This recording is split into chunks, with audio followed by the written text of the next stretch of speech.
Hello everyone and good morning. I hope you're all having an amazing week currently. It is Thursday and let's get right to the charts. Starting off with Bitcoin, we are very near the monthly candle close. You can see we've just got 1 day and 14 hours left until the monthly candle closes. And as you know, historically July has been a bullish month for Bitcoin, and historically August has been a very bad and bearish month for Bitcoin. So you can see August of 2024, it was in the red with a move of around 22%, of course, with the week. Back in August 2023, the move down was almost always 20%, as you can see.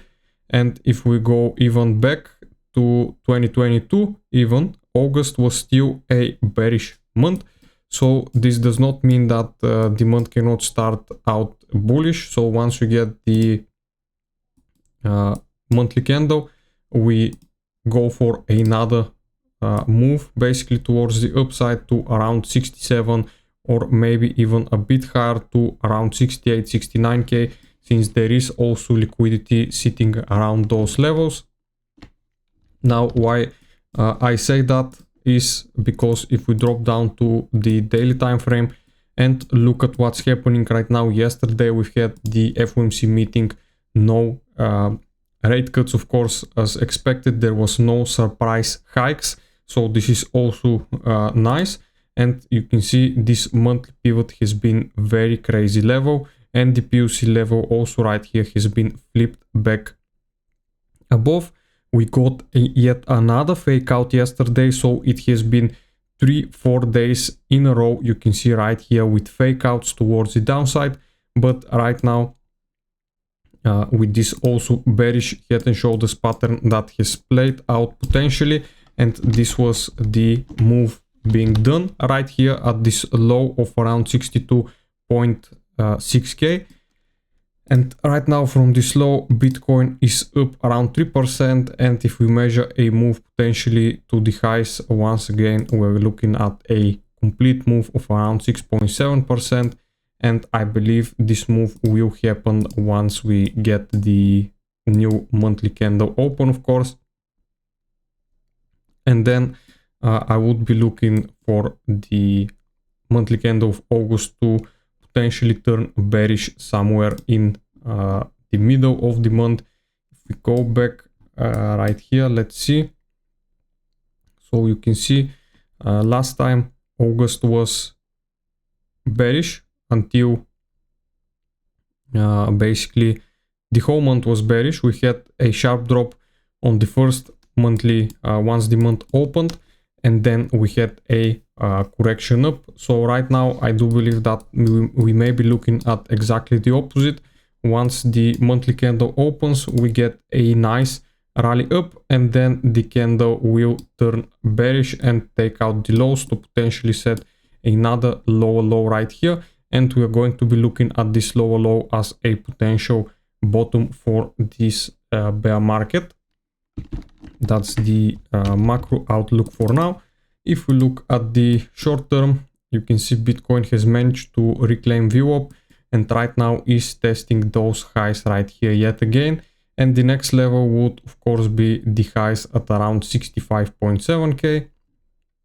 And if we manage to break through those, then of course the actual highs, the local top high at around 66.9k will be next. We do also got lots of liquidity sitting right here. You can see yesterday we left all of this liquidity sitting towards the downside, left untouched.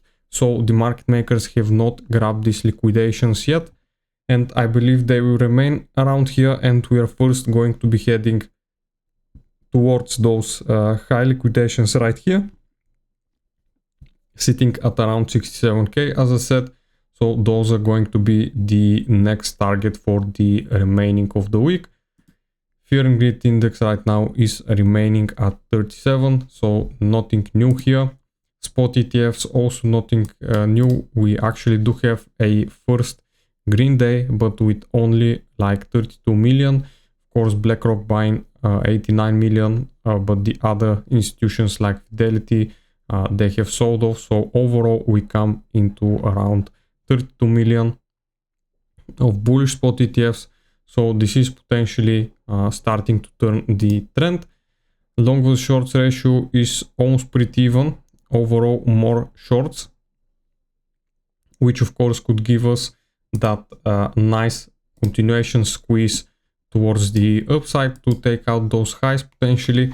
And if you look at it in the bigger picture, we are basically still trading, you could call this a range right here. And so we are trading in this range yet again. So right now, more logically speaking, it would be basically more possible for the price to actually go up to the top of the range than instead of just starting to drop sharply. So this is what I believe will happen now. Of course, not a financial advice. Always do your own research and do, of course, proper risk management as well. This is also very important. We do have some news coming out later today. So those are also going to have some effect on the markets. If we look at the stock market, it had quite a big of a move. You can see the S&P 500 actually broke down of this ascending channel that we have right here. And so we are currently trading below it. The Nasdaq, on the other hand, has been going absolutely in a single direction, and that being towards the downside.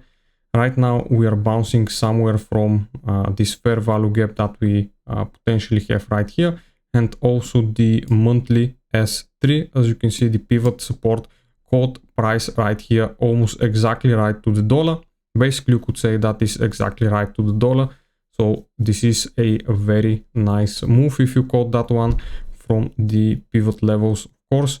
And the 200 daily EMA got front trend for a bit, as you can see clearly, which could indicate that we might go down and retest it. But right now, I do believe what's more likely to happen is a slow grind towards the upside, to potentially retest some of those EMAs first towards the upside before we actually go down and retest this level.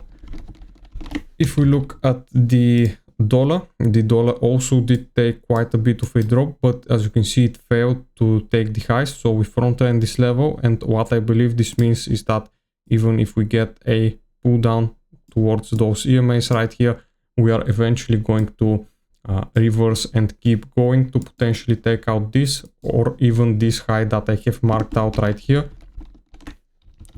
Those are the targets for the dollar, and I do believe that this would cover it for today, guys. Hope you liked the video, and I'll see you again in the next one. Bye.